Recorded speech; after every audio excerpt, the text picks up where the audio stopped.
Bonjour et merci de m'accueillir chez vous. Je m'assois là?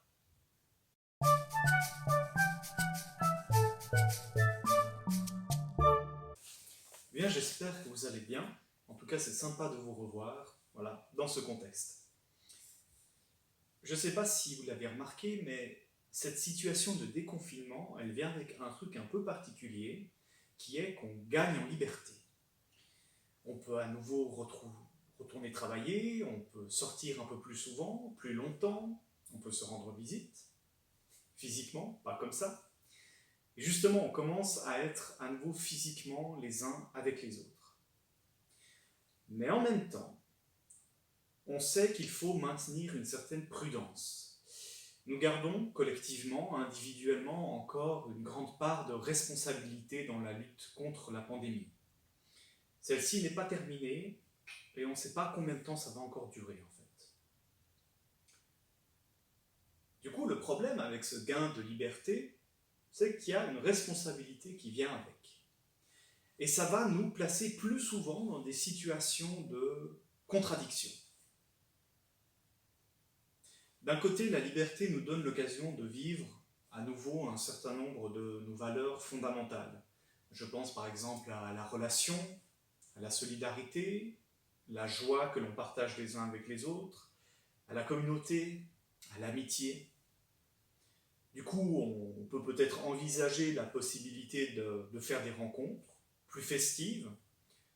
Ben voilà, c'est le cas par exemple avec le culte. On peut à nouveau se retrouver le dimanche pour célébrer ensemble.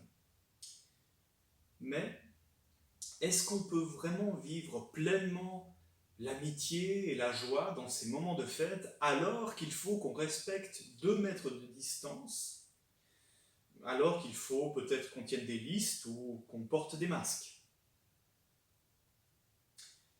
Alors individuellement, on est comme placé face à un choix. Soit de réaliser les valeurs qui sont liées à la fête et à la célébration, soit de réaliser les valeurs qui sont liées aux règles sanitaires, au respect de ces règles. Je veux vous donner un exemple pour illustrer ce que je veux dire. Par exemple, voilà, je suis en couple et j'ai prévu de me marier maintenant en juin, mai-juin. Eh bien, j'ai planifié ça en début d'année, mais maintenant je suis face à un choix difficile. Est-ce que je vais quand même faire ce mariage ou pas? Est-ce que je vais le faire, mais au prix de ne pas pouvoir pleinement faire la fête? Ben, à cause des masques, à cause de la distance physique, mais peut-être aussi à cause de l'angoisse qui accompagne tout ça.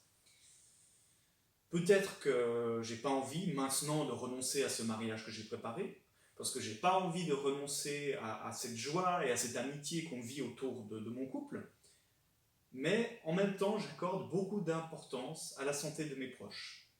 Du coup, est-ce que je suis prêt à vouloir sacrifier un peu de ce qui fait la joie d'une célébration pour pouvoir quand même la faire? Ou bien je peux prendre une décision radicale, je décide de faire la fête et de laisser tomber le respect des consignes sanitaires. C'est un choix. Ou bien, autre choix radical, est-ce que je renonce à faire le mariage maintenant pour le faire une autre fois, plus tard, lorsque la situation aura changé, lorsqu'on pourra justement ne plus se poser ces questions liées au respect des règles sanitaires? La situation dans laquelle on est placé, c'est celle de devoir discerner. Discerner à quelle valeur je veux donner la priorité et dans quelle mesure je veux suivre ou non un certain nombre de règles qui nous sont données, qui nous sont imposées parfois. Alors c'est pas une situation très nouvelle, hein, c'est quelque chose qu'on vit tous les jours, toute notre vie. Toute notre vie, on est amené à devoir faire des choix, soit respecter certaines règles, soit briser certaines règles pour pouvoir vivre certaines valeurs plus fondamentales.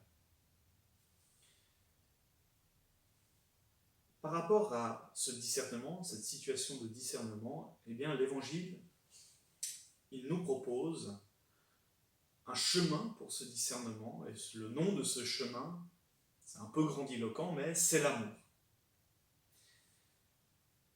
L'amour, on le répète souvent, c'est pas juste un sentiment, hein, c'est une manière de cheminer ensemble, c'est une manière d'exister les uns avec les autres. Et quand on regarde la vie de Jésus, celle qu'on voit dans les évangiles justement, eh bien on voit que pour lui, l'amour s'exprime le plus fortement dans ce qu'on va appeler le don de soi.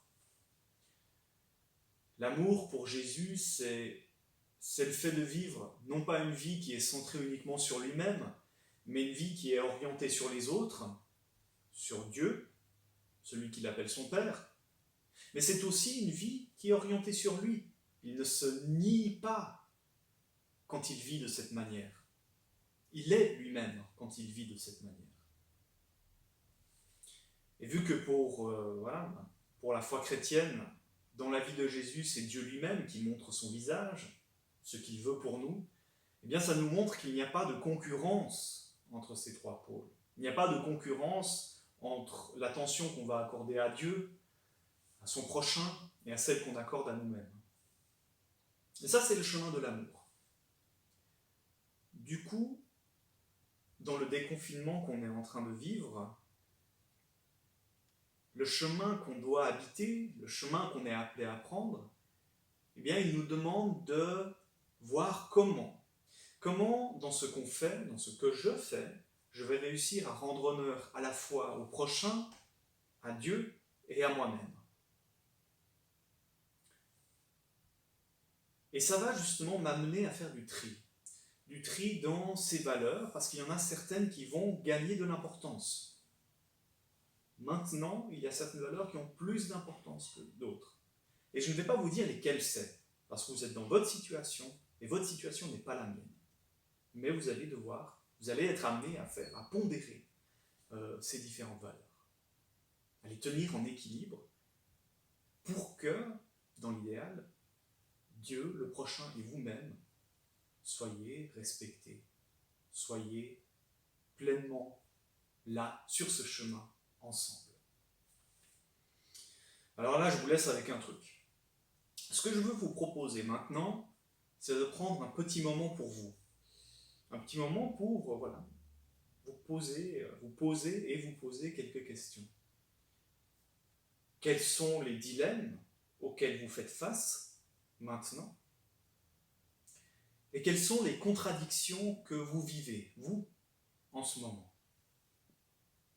Je vous invite à prendre le temps de méditer un peu là-dessus et de noter ce qui ressort sur un bout de papier ou sur une note informatique.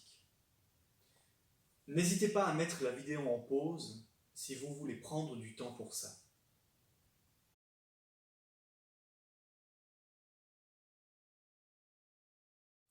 Ce que vous avez écrit, c'est pour vous.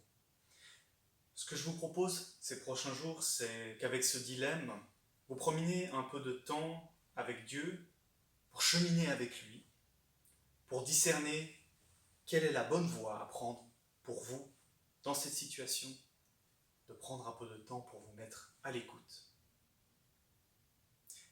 D'ici là, que Dieu vous bénisse et vous garde. À bientôt. Chères paroissiennes, chers paroissiens, comme vous l'avez certainement entendu au travers des médias, nous avons le plaisir de pouvoir reprendre les cultes dès cette semaine. C'est une joie pour beaucoup d'entre nous et c'est pour cela que je voulais vous donner quelques nouvelles à ce propos. D'abord pour vous dire que le virus étant toujours présent, ça ne sera pas tout à fait des cultes comme avant, puisqu'il faudra, comme les restaurants, comme les magasins, comme partout, tenir cette distance de 2 mètres. Il faudra renoncer aux saintes scènes, aux apéritifs, aux discussions proches les uns des autres. Donc, ce sont des cultes aménagés auxquels nous pourrons avoir recours ces prochains temps. Néanmoins, nous nous réjouissons. C'est pour cette raison d'ailleurs que les cultes auront lieu à l'église de Sulan, qui permet d'avoir cette distance qui nous est nécessaire. Donc, à partir de ce dimanche 31 mai, dimanche de Pentecôte, les cultes auront lieu à l'église de Sulan à 10h jusqu'à nouvel avis. Nous savons que vous ne pourrez pas tous revenir à l'église pour toutes sortes de raisons personnelles, physiques, sanitaires, etc. Vous serez à ce moment-là dans nos prières, dans nos pensées. Et pour nous aider, nous vous proposons de nous envoyer à Nathalie Monocène ou à moi-même par courrier électronique, par WhatsApp, soit votre nom, soit une photo de vous. Nous en ferons un papier que nous afficherons sur les bancs, puisque certains bancs devront être inutilisés. Et ce sera une manière pour nous d'être avec vous au moment où nous serons à l'église de Sulan. Et ce sera pour vous une manière d'être avec nous. Nous allons également filmer ces cultes afin qu'ils soient disponibles.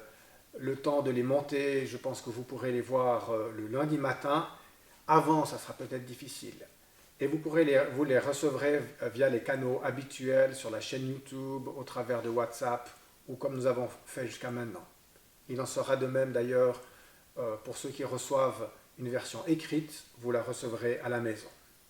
Alors merci beaucoup, nous nous réjouissons de vous retrouver, ou soit physiquement, soit en communion spirituelle.